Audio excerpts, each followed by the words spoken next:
we're going to just sit here and talk about whatever. Scott's hard at work on a legitimate project, and I'm working on character designs for my latest pipe dream. So there you go. I'm working on something though that I'm off of a speed bump on it. I felt like the story had to be completely told before I could say it has started. So I wrote a complete short story. Scott read it. He gave me some good feedback on it, and it's good to have that stage of it out of the way. Now it really feels real. Sometimes people need to do certain things to make them feel like now we've started, and certainly writing this thing in the way I have, even though it's not really a script to where I've broken it all down into imagery and how many panels per page and all that kind of stuff. The story is told. It's a plot. Yeah. It's a story. You just don't. It's just not a comic formatted script. Right. It's a series of events with a beginning, middle, and end. And I'm operating on a kind of revelation I had. What was that guy I was so high on? I haven't watched the video this week, but the guy that invented Inktober. Oh, Jake Parker. Yeah, Jake Parker talks a lot about story, and I'm pretty sure the guy I got it from is that he talked about how Mignola felt his way into Hellboy. Yeah. He just started, well, I'm going to tell this story with this character. He had the character drawn like in his sketchbook for a long time. Right. Same thing for Todd McFarlane and Spawn. So he just started telling stories with characters. That character. The interesting thing about Hellboy is a lot of people forget Mignola didn't write the first Hellboy arc. He hired John Byrne to write it. Yeah, now it was off of Mignola's plot and ideas and everything like that. I think John Byrne acted more like a scripter in the old Marvel terms. But yeah. So he kind of felt his way into it, like you say.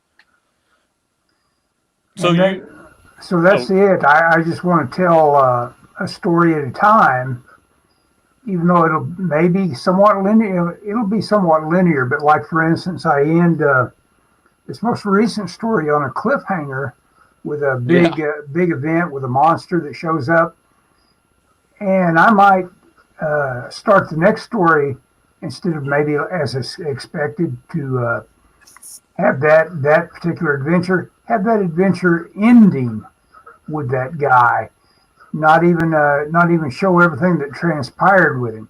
It's basically like, whoo, that was a rough one. That sort of thing that could be thought of as maybe a cop out or funny, but it plays against your conventions and your expectations a little bit.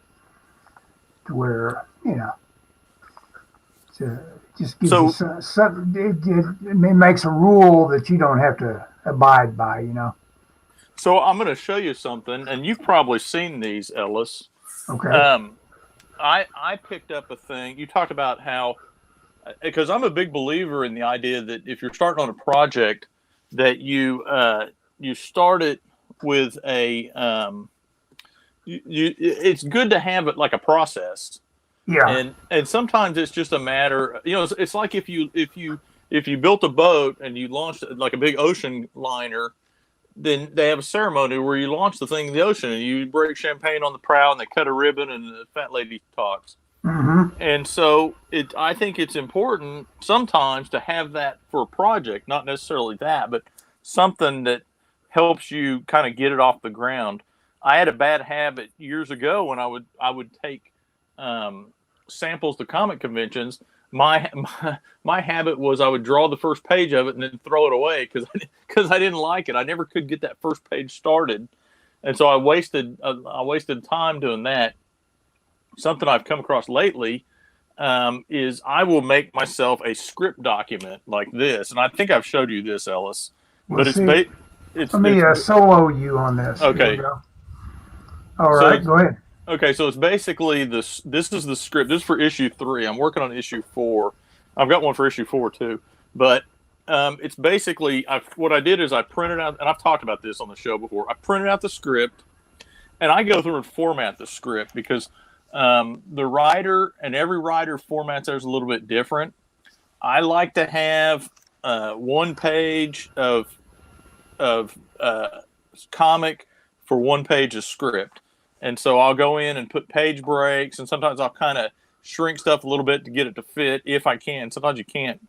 But what I'll do is I'll print it, and it just so happens that my printer prints stuff backwards. If you print a multi-page document, it prints it the way it prints it the first page, but prints it down.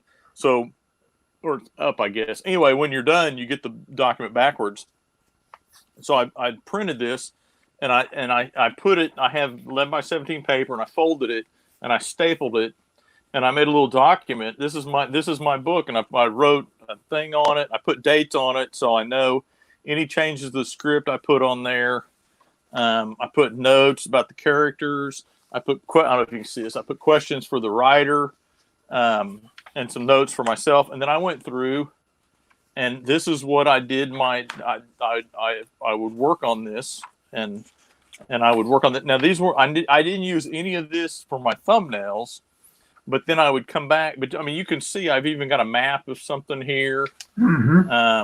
Just whatever I think when I'm reading it, I think is important.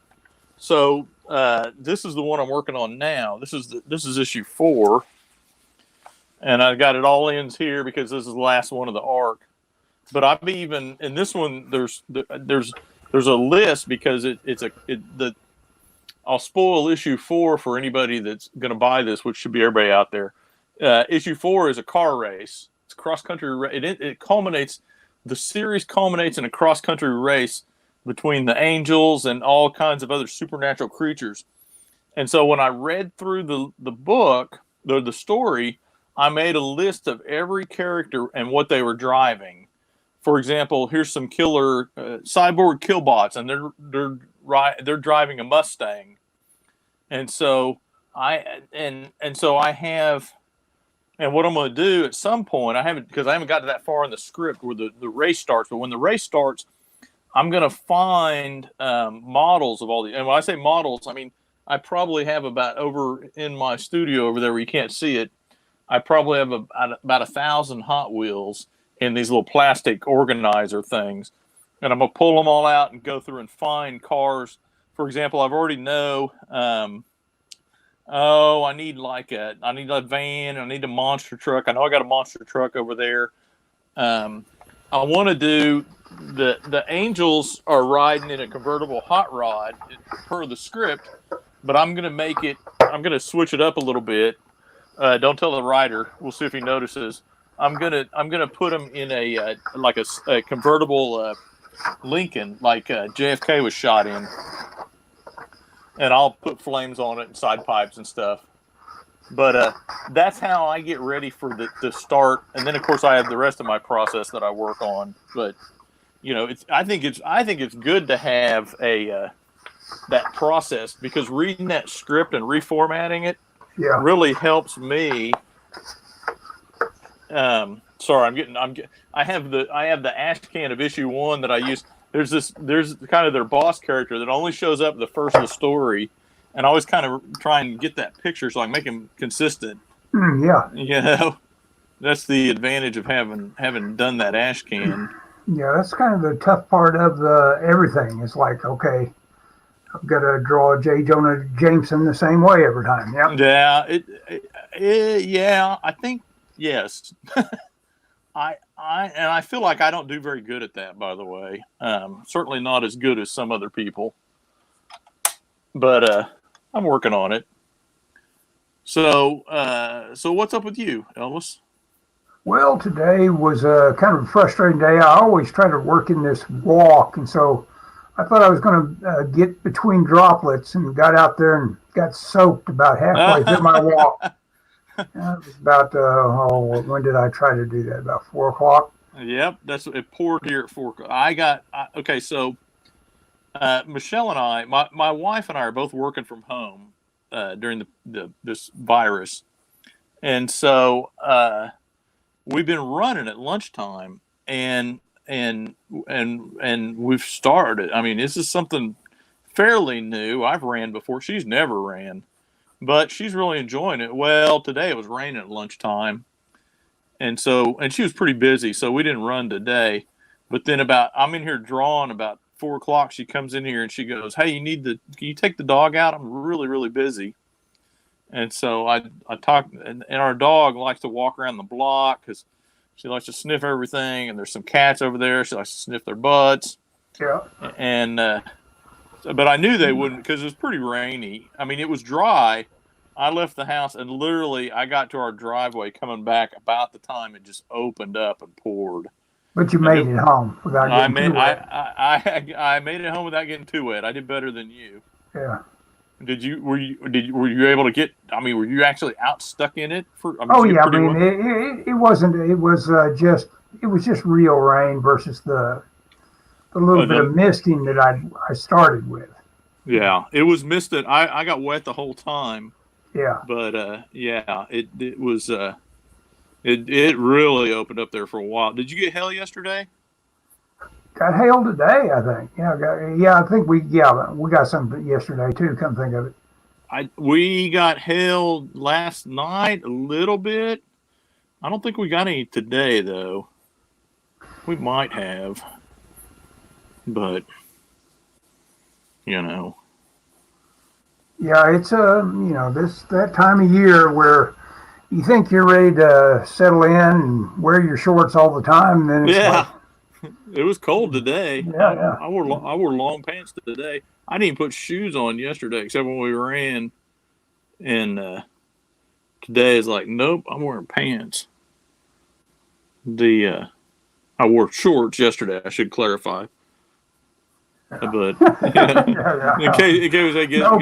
pants. It's no pants day. It's no pants day at Casa de Sackett. Yeah. No, in fact, the theory now is that I'm going to go back and work in the office. In I guess a week or about a week and a half at this point, and it's going to be a little difficult. I'm realizing I didn't like working at home, but what's happened to me is my work has gotten slower. It's a weird thing. My office, which I'm great. This is great, but they've said we're going to pay you for 40 hours. So I thought, well, I don't need to work 40, but we'll work what we need to work. And so I kind of had the guys work, and we were working, 7, 8 hours a day, and which we'd start out at. I was like, we're not going to be as busy. We're not going to work full time, but I didn't know what they were going to do in terms of paying people. And as long as there was work, I wanted my guys to be able to work. Mm-hmm. And so I got a text from my boss last Thursday. And he was basically like, "Hey, your department has worked the most hours of anybody in the company, which you never want. You never want to be the whatever it is. I don't care what it is. I don't care good or Yeah, bad. You you don't don't want want to to be you don't want to stick out. the nail that sticks up gets hammered. Yeah. Yeah." And so I was like, "Uh oh." And he said, "They asked me how busy are you?" And I go, "Well."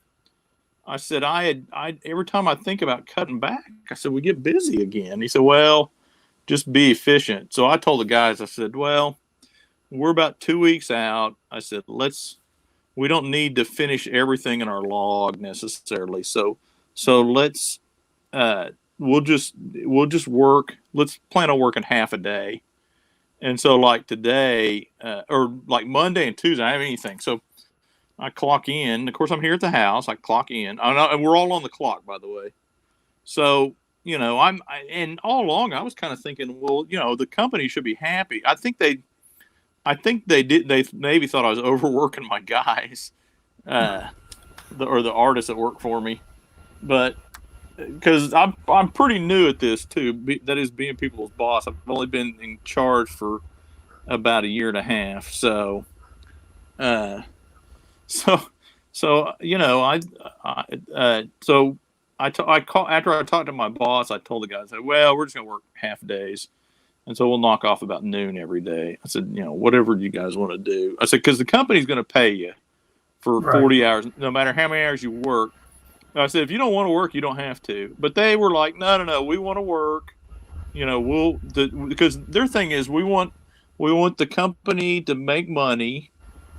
And some of the stuff we do, since it's made out of house, we can actually do it and send it off and get money coming into the company.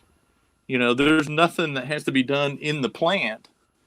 And so they're like, no, we'll do. And so then like this week, like Monday, I had nothing to do. So I worked for about 3 hours. And I was like, guys, I don't got anything to do. I'm gonna take off. And we went and ran. And then yesterday I took off. One day I cut it out about 10 o'clock both days, or 10 or 11, something like it. It was early. And then today I quit at about 11. I had stuff to do, but I was like, well, I had 2 projects I was working on, but I was like, well, I'll finish one and then I can work on the other one tomorrow. Because tomorrow we don't work on Fridays. So I did that. But I got done and I read and I drew a little bit. I figure I'll acknowledge our person that's watching or was watching a few minutes ago, Nightmare Shadow. How'd he do? Hey, how's it going? I'm trying to watch the chat too. I'm not doing a very good job. I've got the stream on my TV, but it doesn't do the chat on the TV. Yeah, anyway. I don't know if you get as many visible things as I do. Maybe you don't. Probably not. But anyway, thank you for watching. It shows 2. I don't know if I'm one of those or not, but I don't know if it's us and 2 other people. But anyway, thanks for watching. It says hi, and then this. What does this say? It just says. I don't know what that is. It says wingding. It says wingding. It's something. Anyway, but anyway, one thing I did during this pandemic. Oh, you made it appear on the screen. I just saw that. You'll have to do that with every comment. Yeah, everybody shows up. Everybody shows up in comments. One thing I did do though a couple things have happened during, and I think I've talked about some of these before. One is, my shelf collapsed in my studio, and I think I talked about this last week. And so I got a new shelf, but as a result, I've been able to go through all my old comics because they were kind of stacked on there where I couldn't really get to them. Mm-hmm. And the new shelf, I can easily pull them out and look at them, and I've been going through them, just finding some really cool stuff. I found a handful of Treasury editions I had, which are anybody that's unfamiliar, the oversized comics. I found 2 copies of the Jack Kirby's 2001. I found one and then I found a copy of a Conan is all Barry Windsor Smith art, and it does have that red nails in there. I think it was you that asked that.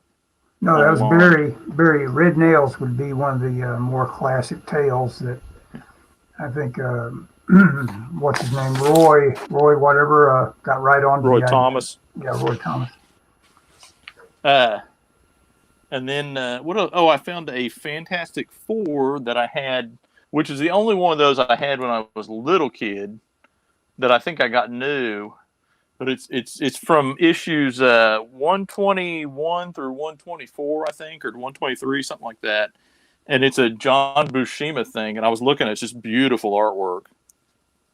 I've told you how much I've really lately been enamored with Bronze Age comic art because I've bought a couple of essentials lately, and I've been looking at the How to Draw Comics the Marvel Way, and just Buscema is just phenomenal. And seeing that art, it's big. It's not quite artist edition size, but it's pretty good size. It's Treasury size, so it's probably 11 by 14. Uh-huh. And it's just beautiful. I got lucky. All 3 of those have really good art in them. But Buscema was one of those guys that just due to that, it's great that he was such an important part of how to draw the Marvel way, because that way you understand, wow, look at this guy's process. He's the guy that Yeah. really, really gets it. This is what a guy that wants to do comics, where his readiness needs to be, that you can draw your mannequins like he draws mannequins, etc. You know, he was just showing you exactly what, and you know, and just went right to the meat of it. And Oh, absolutely. that's the you can't ask for more, you know, than that sort of knowledge. In terms of like, if you can do this, you're done. You got it. Yeah. The well, and a lot of people will look at that and go, "Oh, that's outdated" or whatever. And certainly that art style isn't exactly what's popular now. But man, I tell you what. Hang on just a second. I'm gonna grab something real quick. Hang on. Okay.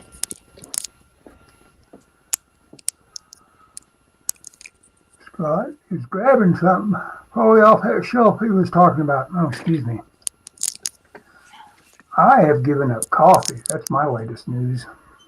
And it was surprisingly much easier than I thought it was going to be.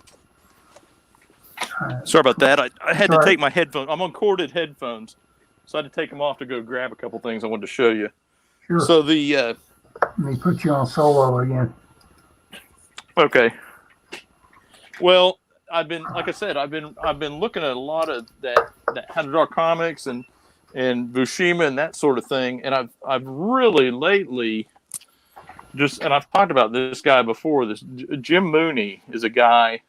Now he didn't do the layouts, Keith Paul, but I found this Spider-Man from '79 from when I was a kid, and I was looking at it, and I was really realizing, Ellis, how much these angles change, and how just like a simple office meeting, Mm-hmm. and it really like challenged me.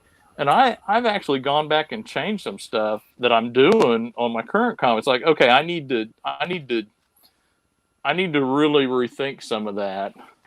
Well, yeah, So that space relations stuff is so fundamental to what you got to be up to in comics. And so I had a deal. Let me find the panel. Oh, I had this panel right here, and I'll show you I'll flip it over and show you my thumbnail. And what it is this angel is threatening this guy. They've beat up this guy and they're kind of threatening him. And so I don't know if you can tell my thumbnail is pretty rough. But I basically had like a side shot with this angel in the background and had her grabbing him by the lapels. But I already had a shot right there that was real similar to that. Right. And so I thought, well, I need to switch that. And so I completely went with kind of a down shot, you know, just to kind of mix it up a little bit. And so even though you could argue that how to draw comic stuff stylistically is outdated, I think in terms of storytelling, it's not outdated at all. Oh, you know, no. and I'm sure, and I know you'd agree with that. You know. Yeah. Oh, yeah. It's there's nothing in there that you achieve what Buscema has.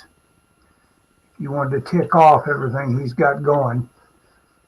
But if you got it by the end of it, you're ready to draw comics professionally. Oh yeah, yeah. I think that. Well, unfortunately, I think I had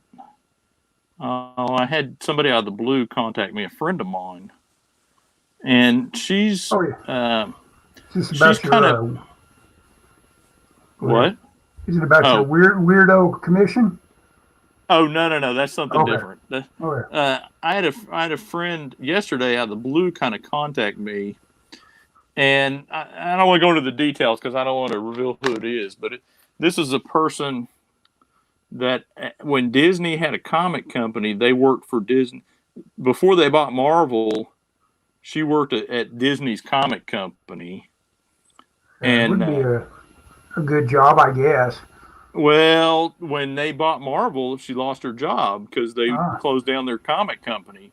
So them buying Marvel, well, and if you want to look at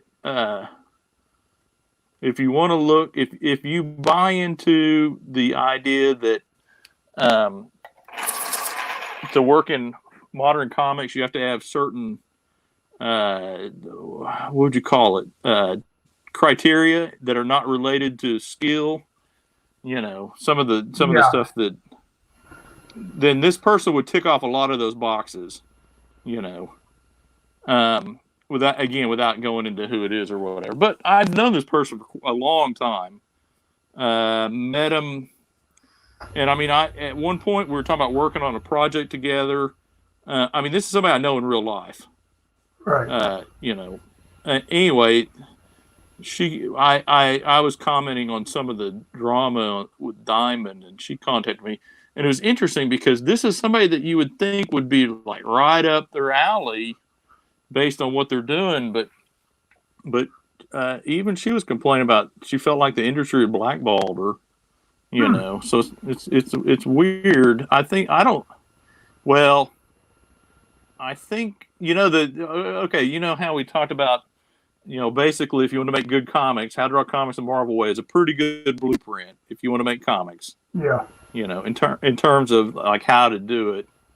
Um, and I think I'm gonna put words in this person's mouth, but it's basically like, yeah, most of the people that are editing at the comic companies, they probably have never read that book. You know. Oh yeah. Um, Oh, it's just like that book, The Untold Story. Those guys that were going out and golfing and talking about yeah. their money and their finances would uh, had never touched a comic book. Oh yeah. That was just a part of the portfolio, Well, those of guys for Timely. sure. Yeah, But I'm talking about even like the people that are in the editorial offices now. Now, not yeah, all of them, because obviously some of them have been there forever. But there's a lot of people making decisions about comics, and maybe they don't. Maybe they're not that hot on their storytelling. right, And I think and the problem is you don't. It's invisible. It's like good cinematography in a movie. If it's not there, you don't really notice it, but you don't fall in love with the movie. right. You know, Mm-hmm. you just kind of go, "No, okay, it was good. It maybe it had actors you liked in it or whatever, but something about it, you just kind of, it's okay, And I think Nothing, that the industry, nothing makes something more rewatchable than good-looking imagery. Even if the story's weak, if it looks beautiful, if it's done that well on that level, you might revisit it. You know, some of the yes, old Universal things just look gorgeous. yes, it's very rewatchable if it has that appeal. Mm-hmm. I made this paper roll too, but I'm gonna leave it.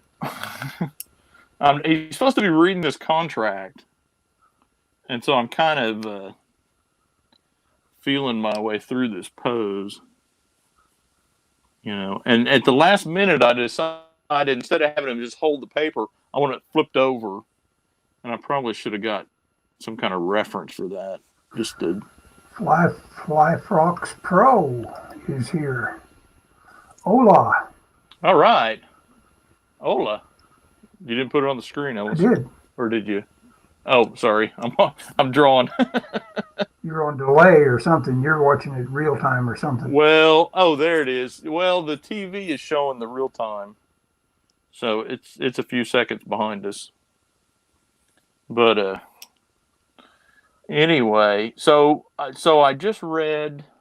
I don't know if I told you this. Oh, so okay. So one thing I didn't finish where I was going with that. So one thing I did was I went through all my comics, or not all of them, but I've got them where I can go through them. So I've been looking at my old comics. A lot of it's Bronze Age stuff when I was a kid that I did not appreciate when I was a kid because some of the art is not flashy. but it's so well done. It's just like, oh my gosh, this guy's awesome, Mm-hmm. you know, and that's really cool. I love that, and I find that so inspiring and challenging, just to be like, okay, I really need to up my game on some of this stuff that I'm doing. Um, but Are you very acquainted with the artist Jerry Grandetti? no, not at all. I don't recognize the name. How do you spell the last name? Gran Grand Etti. Grandetti. Grandetti. I think Grandetti. so. What did he Yeah. do? Well, he was all over the old Warren magazines after he would do a few horror stories here and there. And he did show up in DC Okay. quite a bit. I don't think he ever did any Marvels.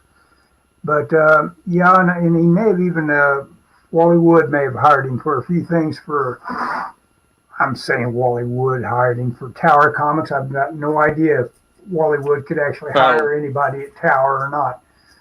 I Uh, gotcha. But he may have worked at Tower with yeah, Wally yeah. Wood. But I am unfamiliar with he him. comes up because even when I was a kid, I could tell. Well, I don't like this guy as well as the other guys. And Oh yeah, because he wasn't as he did slick or whatever. yeah, he just got a different style that doesn't excite me the way someone else does. And you're stuck with that unless you want to give yourself a hard cold look and say I need to change something. But I mean, Well, I think. Well, like I was going to say, I think. I think the one of the things I think that I've run into is in the Bronze Age. I'll use Bronze Age as an example. They didn't. They didn't. Sorry, I'm looking. Sorry, I'm looking at my reference. okay, Okay, so I just bought an essential that was Spectacular Spider-Man, and I bought it because it has some Jim Mooney. Jim Mooney did quite a few of the issues, but he would alternate. But you couldn't tell because the way it was all done, the style, it was all done stylistic, real similar. Not necessarily a house style, but it was definitely all these guys looked real similar. And so then guys would come along that would be different, and they'd pop up as like superstars or whatever. But and so as a kid, I gravitated towards that stuff, the stuff that was a little bit flashier. But right. as an adult, I'm really appreciating the talent that these other guys had. Yeah, You that may know. be what I was angling towards saying on Grandetti was that I could pick his stuff up now because he did a cover in this Sergeant Rock that I've been reading dutifully, Oh yeah. doggedly, and it was still the same reaction. It just wasn't Hubert. But at the Oh same yeah. time, I am reading it with a little more lenience towards saying, well, he's got the goods in terms of like being able to do this and that, but he still leaves me wanting for a guy that renders a little bit more, or does this a little bit differently. You know, Well, I think one of the things in that era that really set guys apart um, was consistency.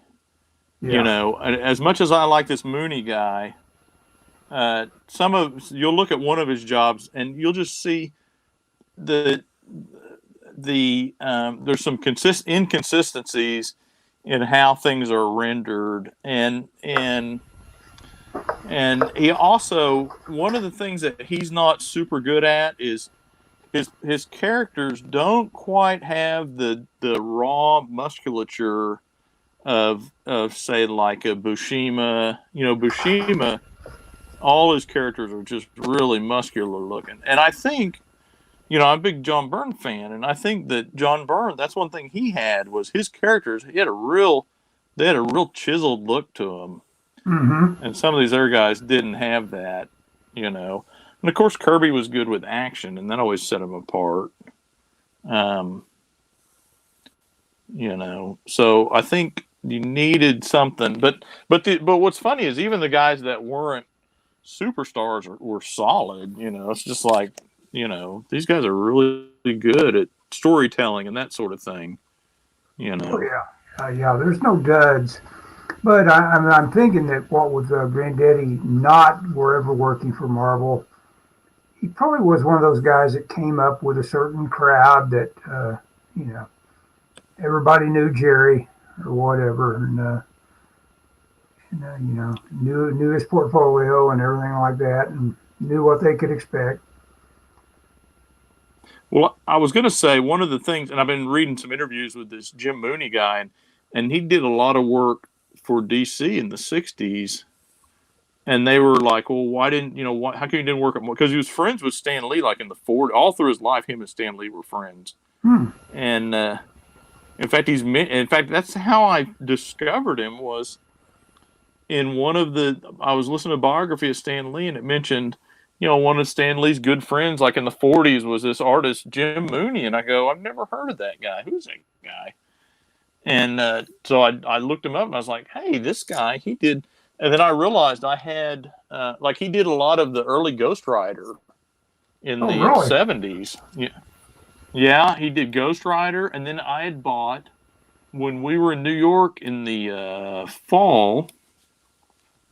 I had bought a essential that was Ms. Marvel and I was kind of getting into the Bronze Age stuff then, and so I saw it, and it was pretty cheap. I forget where I got it. I bought it at the convention, but anyway, I saw the Miss Marvel Essential, which was going for big. I think I paid like $6 or $7 for it, and I'd bought that. And so when I got to looking at it, I was like, "Well, this guy it has he's done about he'd done about 6 stories in that Essential." So I was like, "Oh, I got a bunch of this guy's work." And then recently, I ordered online uh, the a is like Spectacular Spider-Man Essential #2. He did like half a dozen stories, and some of them he ink, and some of them he would just do finishes, and there were several he penciled. He did. Do you remember the Marvel series Omega the Unknown?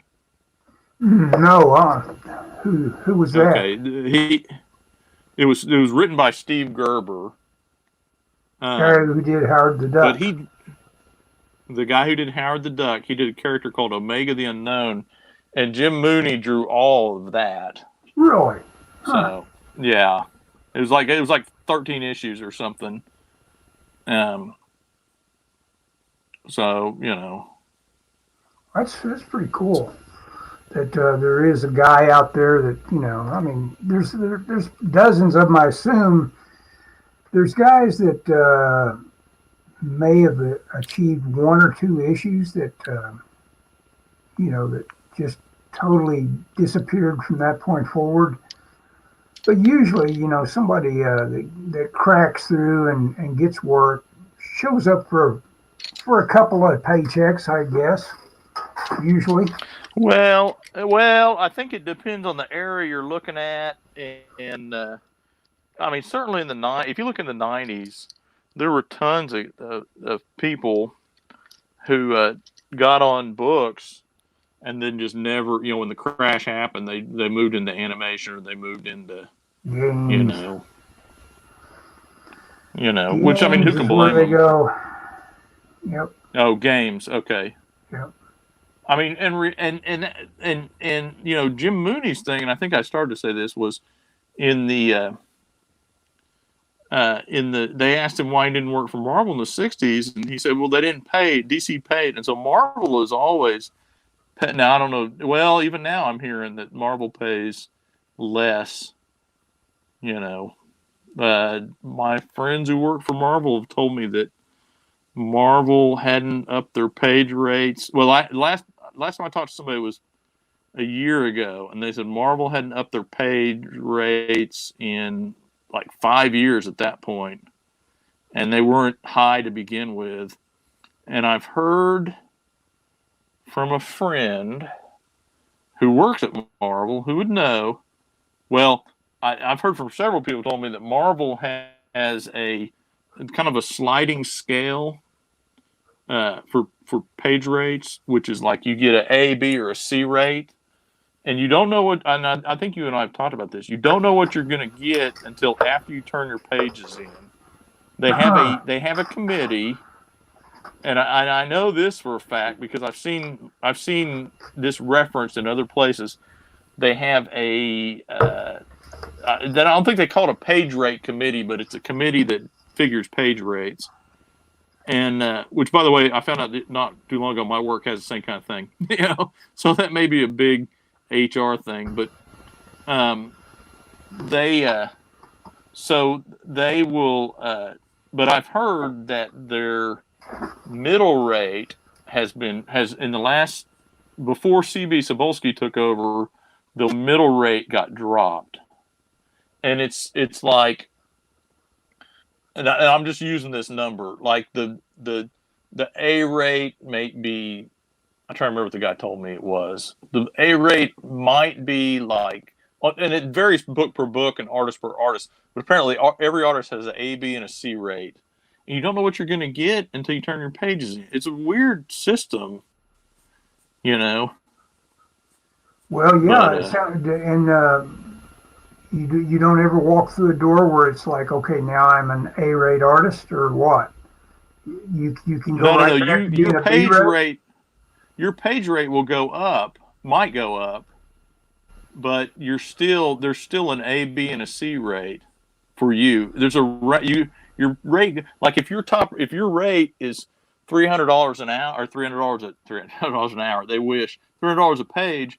That's your A rate. You may get a B rate that's 200, and your C rate maybe 150 a page or something like that. I don't know if it's quite that dramatic. I think the guy that told me, because the guy that told me specifically told me what his was, and I think it was a swing of about $150. I think his top rate was maybe $400, and he said never got his top rate, by the way. But he hadn't done a lot. This particular person. But they tease you with it. They tease you with it. You might be getting your top rate this time. Okay. Right.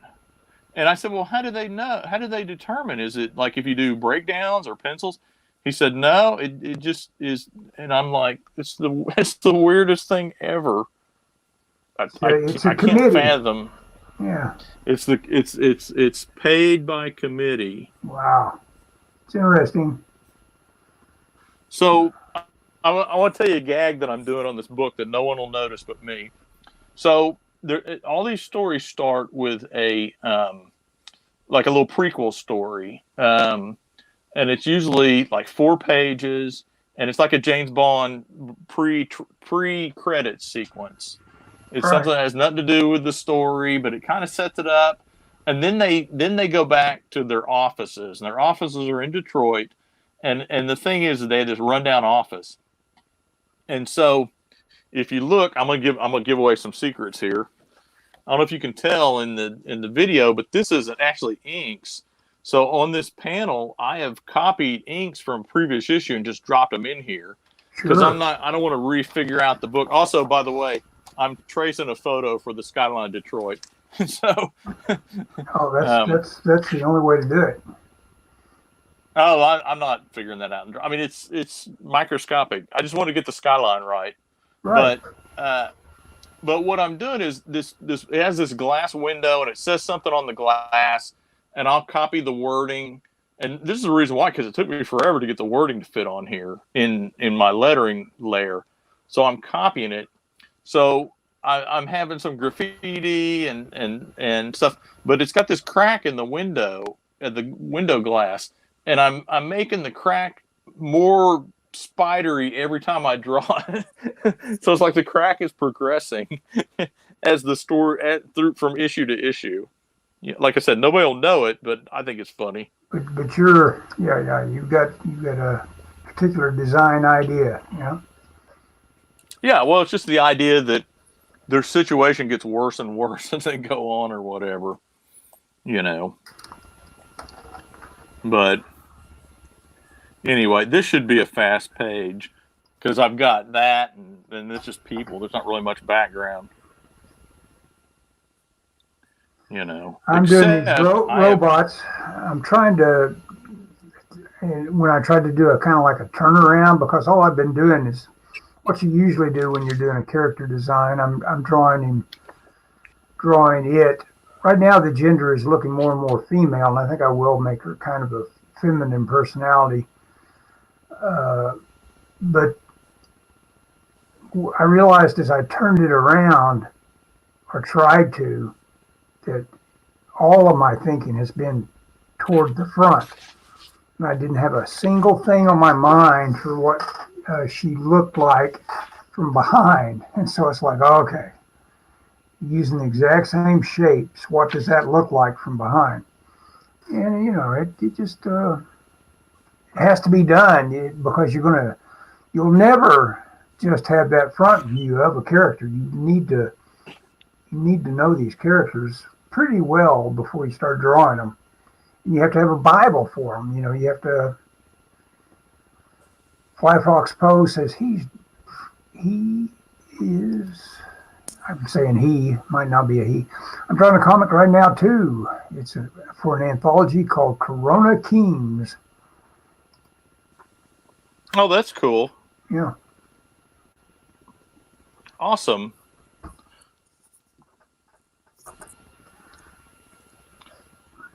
That's very cool. You'll have to share a link to it or something when you get that drawn, or if you have a web page or a blog or an Instagram or something. I'd love to see what you're working on. Yeah, sometimes you can't do that on the chats with the on the YouTube. Email. But you can. Oh, yeah. I wonder if it would still show up. In other words, you could type it out. Yeah. In other words, the fly out. Go ahead. Are you on Instagram? Not you, but Fly Fox. If you're on Instagram or something where you're, I mean, if you're not sharing it, that's fine too. I'd just be curious. Well, I mean, when you say you're working on it, it may be like in the stage mine's at. It may just be going to be a free zine type deal. Yeah. Hang on just a second. I'm gonna take my headphones off for a second, Ellis. Okay.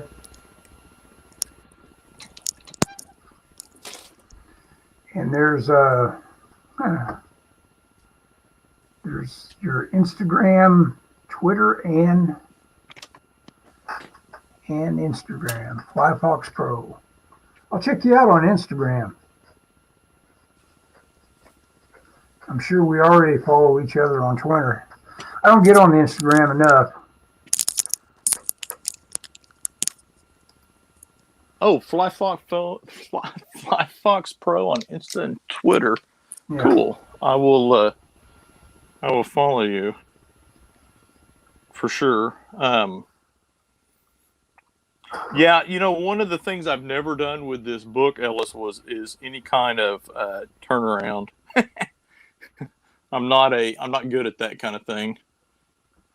Well, it's one of those things. If you force yourself to do this and that things, yeah. Fly Fox Pro, we do follow each other on Twitter because I see your name when Drawn and Quartered comes up and things like that. Oh yeah, okay. I just followed. It says Daniel, so Fly Fox is a guy. Him, I assume. Even though never assume anything nowadays, right? Right. But oh, sorry. Okay, so here's okay. So my comic takes place in the 70s, and so one of the things I've been trying to do is because it's kind of a springboard off of Charlie's Angels. I bought this book about 7 '70s fashion. I don't know if you can see this. Let me look. Let So me I solo you. real well, it's not that big a deal. I mean, I don't know if you want to, but anyway. So I'm gonna. I have not. I drew my thumbnails, but I didn't draw. I didn't. I want to always kind of have the girls looking like they're kind of sharp looking, Yeah, and I know in the first part they were wearing schoolgirl outfits because they were at a con. So I've kind of been using this book to kind of steal like kind of fashion stuff, just to make it where they kind of look cool. hmm, But I didn't think about this. This is a scene change. So I got to come up with different clothes for them.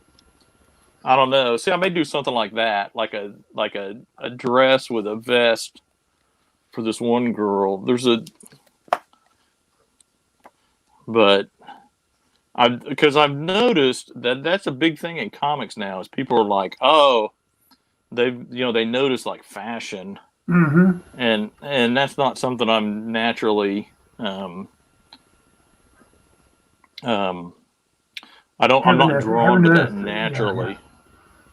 So I'm trying to figure that out. So I specifically bought this book, and I bought a couple more. But I in the course of digging everything out of my studio, I came across this, and I'd used this on now that let's see the first two issues I used it. Issue 3, they went to camp and they were wearing camp outfits like shorts and t-shirts. So Yeah, yeah. The movie, I just saw a movie. It always makes me laugh when I watch it. It's as perverse as it may be, oftentimes, uh, which is Hairspray, and oh yeah. that captures its period. As a kid, I was in junior high during all the beehive hairdos, that whole era that John Waters is capturing with Hairspray is just Yeah. like totally my junior high era, which is when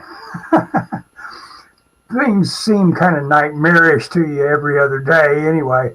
But you remember all that stuff, all those details, and those big beehive hairdos. As ridiculous as they may have been, boy, I tell you what, the girls were pretty proud of them. And,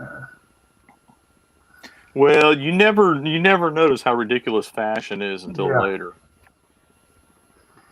yeah. And this movie I'm rewatching. You've seen The Network, haven't you? About Yeah, it's been a while. Zuckerberg.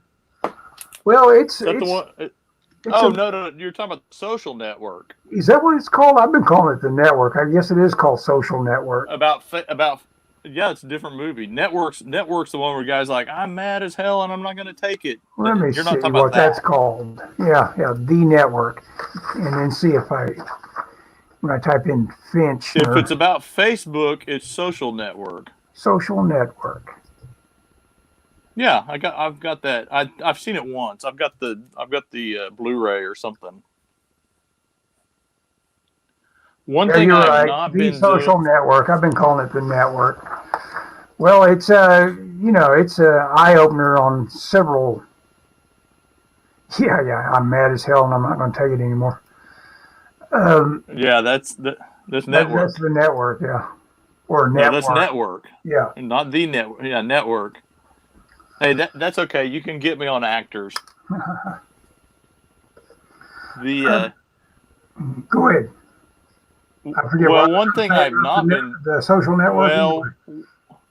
well. Oh yeah, one of the sorry about that. One of the Right. things I've not been doing about during this pandemic is I've not watched very many movies.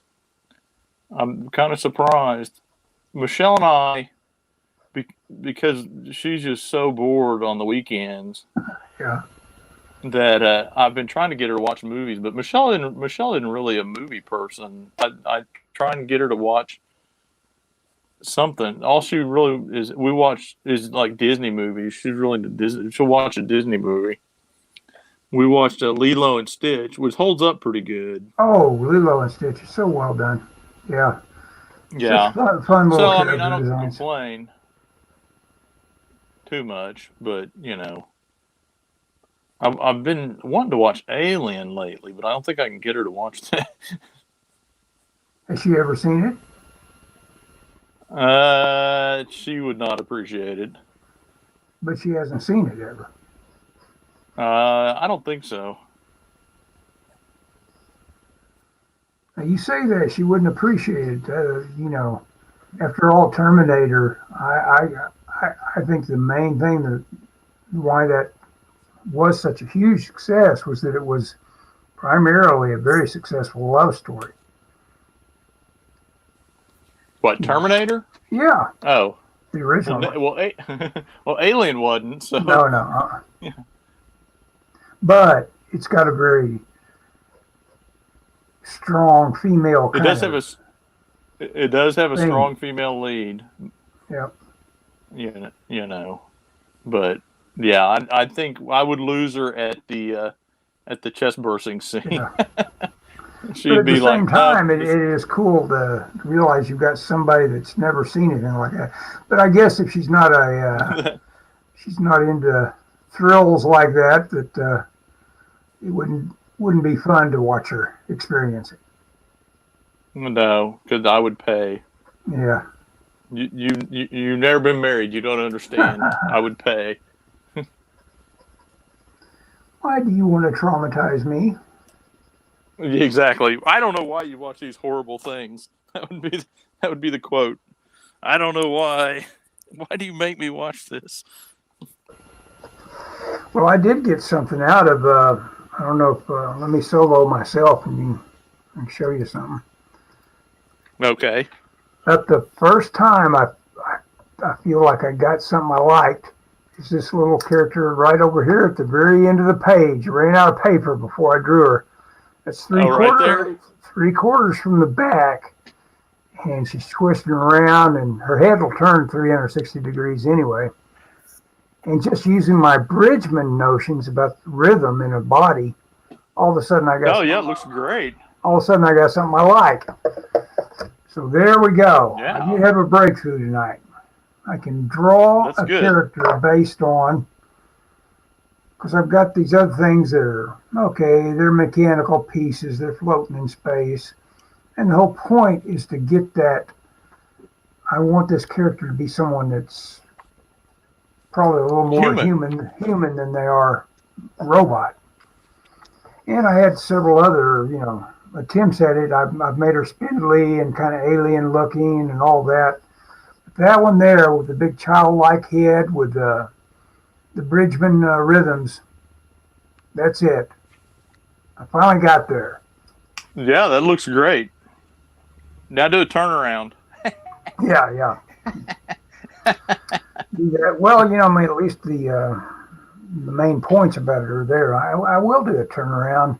And then I got to do my character DL, which stands for dumb luck, and he's going to be a biker. Oh, but I think my vision of him is. Well, you have a model for him. Yeah. We know a DL. You could. Yeah, DL. I can get Dave to do it. No, DL stands for dumb luck. He's got a pair of dice on the back of an old beat up bomber jacket. Oh, okay. Look at that. Peter Finch, yeah. I got my wife to watch it recently, and she found it disgusting at the same time. She liked it and found it disgusting. My wife wouldn't like it at all. No. Well, you know what I did get her to watch? I did get Michelle to watch. There was an alien game. I watch video game walkthroughs. Yes. Occasionally, and there was an alien game called Alien Isolation, and I got her to watch part of that, but we never got to the point where there was an alien. But she was kind of intrigued by that. But I mean, the guy played forever, and I was like, man, nothing's going to happen, and nothing did. I think we watched an hour of it. We never saw an alien, maybe 45 minutes. But I think she thought that was kind of cool. So that may be my bridge into getting her to watch Alien. I think I need to start off with Aliens. I think that's more not as suspensey. That's what she would do. She would say, "I feel my heart racing." Yeah, I wrote you guys an email, but I talked about it for just a second when you were running around doing something, grabbing something. But I gave Okay. up coffee. Oh yeah, you And, said that. Yeah. and I tell you And what, you're the difference in what it's done to me, man, I wish I'd given it up about 3 years ago. That's what I wish. hey, hey. About 6 months ago, I went and my doctor told me because my blood pressure was a little high, and I said, and he said, he didn't tell me to give up. He said, just limit it a little bit. And I Yeah, told you about that, and you said, and I'm going to quote, you said, "That's why I don't go to a doctor because he yeah, would tell me to give up coffee." That's exactly what you told me. Uh, I did not give up coffee. I do drink a lot less than I did um, a year ago, but I switched for chicory coffee, which doesn't have near as much caffeine supposedly. And it's strong. Have you ever had chicory coffee? I have not. It's hard to find around here. I get it at the Chinese grocery store, um, but it's you drink it in New Orleans. It's a big New Orleans thing. That's where I got started drinking it, and and we'd go there visit, and I'd drink it, and I would buy. They'd sell the cans of it there. I'd bring them home, and then it's real strong, but it's made out of chicory berries. Now the brand that I get is half coffee and half chicory berries. Um, but it's got kind of a strong taste to it, and I like it. I mean, I'm drinking some now, but I'll drink maybe half a pot a day of it, and it worked. Of course, I was also exercising and some other stuff. But I told you I don't feel jittery at night because I would lay in bed at night and I could feel I don't know if it was my heart racing or I just felt jittery or what, but. So what has cutting out coffee? Have you quit or you just cut back? Just quit. I Oh, can't quit anything like that I've ever acclimated myself to just having as much of it as I wanted. I have to go cold turkey and say I'm done. And so what I was okay, so shocked. I was shocked how easy it was to do. I expected some kind of yeah. withdrawal. There was none. And that amazed me. So what is the? You said the difference is amazing. You should quit years ago. What is it? What has it done for you to quit? Yeah, I just feel so different in terms of my kidneys aren't having to work overtime anymore. I'm not having to go to the bathroom every minute, and it's Well, you're still that drinking water, right? yeah. I'm drinking water, Okay. but I'm not drinking. Apparently, I was just packing so much into myself that my body was trying to catch up all night long and getting up every hour basically. My body had acclimated itself to waking on the hour to go to the bathroom. And I know that sounds ridiculous. That's kind of an old man thing anyway, to have to go to the bathroom No, too much. But no, that was the main cause of it. Just I freaked Barry out. I said I estimated about 30 cups of coffee a day. He said God, 30 that is a cups of lot of. coffee. That's a lot of coffee, Yeah, that's man. a lot of coffee. So anyway, this little figure here going by that Bridgman notion. I really like him. This one came out good too.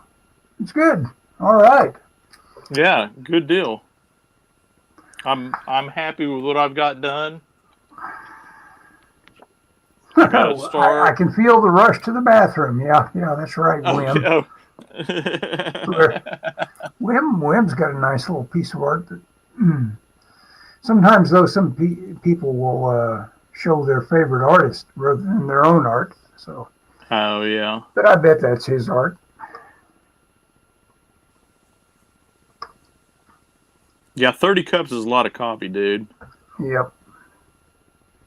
Well, I'm glad you're So you didn't, your heart wasn't racing or anything, was it, from all that caffeine? It was just No, as a literally matter of just, fact, if I had a, I am sleeping better, and it's deeper sleep, so I am getting that out of it. But I've noticed that if I always like to sleep on my side, but I sleep on my left side where my heart's down. The yeah. that it it scares me. It thumps too loud. It seems like all of a sudden, and Oh gosh. it's like, oh man, I got to shift over here to my right side. And I hope that Yeah, kind you're of not goes supposed to sleep on. away. But we'll see if it's directly related to that or not. Yeah, like I said with mine, I don't think it's my heart racing, but I would feel it'd be like at the top of my sternum. I just feel this twitch, you know, Hmm. and that's completely gone away. And it wouldn't do it all the time; it just do it occasionally. But it was when it went away, I was like, oh, okay, well maybe that's the plus side of that. You Well, know, yeah, I'll take that. sometimes you got to kind of hack what is causing things in your own self. I mean, your doctor's only going to be able to, Yeah. he can give you Well, a theory on what might be happening to you, but he might be wrong. Just like Frazetta when he was told about his thyroid, and the doctor was totally wrong about it, and probably harmed the man more than helped him. oh really? I didn't. I Yeah, don't think I know that story. yeah. No, uh, Frazetta actually had to take a hand and say, this doctor is probably totally wrong about dosages for me, because No. he considers himself, his self image is that he is a different kind of uh, animal, basically, and I'm probably different from what this doctor's used to prescribing for, and he just changed his own prescription, Oh, geez. self So, diagnosed, and he straightened out after that. You have to, oh well, apparently he yeah, knew. yeah, no, he knew himself, yeah, Okay, so I had this crazy theory because my wife and I have been running, and we were running one day. It was on a Monday, and I hadn't felt real good that weekend, and we didn't run on Saturday or Sunday, and we go run, and I mean we at this point we've been running for about 3 weeks every day at noon, and so I kind of knew what I could do and what I couldn't do and stuff. And yeah. dude, I could not catch my breath. I mean, I was wheezing. I was out of. I've never tried to. I've never had that much trouble catching my breath. Well, I tell you what, it may be running with Michelle. That kind of thing, if you aren't used to having a partner, will just throw off your own rhythm enough Yeah, that. but we had done it for 3 weeks at this point. I mean, I get Oh, what you're okay. saying. So I told her, I go, we've got to slow down. I said I can't catch my breath, Mm-hmm. and I felt bad that day. And the next day, I felt bad, and we didn't run. And then I started feeling better, and then we ran. And I told Michelle, and this is crazy, but I said, if we get through this virus thing and everybody gets the test, and I take the test and they go, you've had it, uh, I'm going to say that it was then because I could not breathe, Ellis. It was the Huh. craziest thing. But we've been running, and now I'll get it, and I'll be in the hospital for a month and go, nope, I guess it wasn't then. But I don't. But I wonder if I had something. Now it was cold that day and damp, so that may have been part of it too. Yeah, what But temperature air comes into your system, you know, sometimes can play a big role in how well you can process, wet, heavy air can yeah, be it was prolonged. definitely wet. It was definitely wet and definitely heavy that Yeah. day. But anyway, well, are we at an hour? I think we're at I about an don't know. hour, Are Ellis. we? I've had such a good time. Let's see. Let's see where we're at. It's been Yeah, productive. we have been at an hour. Yeah, I guess because I was drawing. I've said this before about the part of your brain that draws pays no attention to time. So I'm drawing here. Could be your Absolutely, neck. absolutely. I'm not Could sure be what your that neck. refers to. Could be your neck. My hand My suffers neck, from and that a I can't brawl. breathe. No, no, I don't know. I don't know what any of Hey, I us like that. said I that like that. someone decided to comment. Could be your neck. My hand Okay. suffers from a brawl. Oh, that must be somebody local. If they were in a brawl at the Diamond Ballroom. Huh. Uh, the one of the other things is I told you I've cleaned up my studio a little bit. I put the rack up there. I'm going through some of my old comics because I can go through them. The other thing is I put a battery in my clock, so now I know there's a clock behind me. I can tell it's a little bit after 8. So yeah. Yep. Yep. Well, okay. We're calling an end to this podcast, and Okay. it was fun to be here. And here we go. Bye bye. See you. Do you want to say anything else, Thank you for Scott? everybody that listened. Yeah. Yeah. Yeah, Thanks let for me say dropping in. thank you to everybody that listened. If you Fly Fox Pro, I followed you on Instagram. If anyone else wants us to follow them, throw your social media stuff in the comments and we'll follow. Thank you again for following this. I hope you enjoyed it. Anyway, that's all I got to say. Yeah. And we'll see you next time. Bye bye.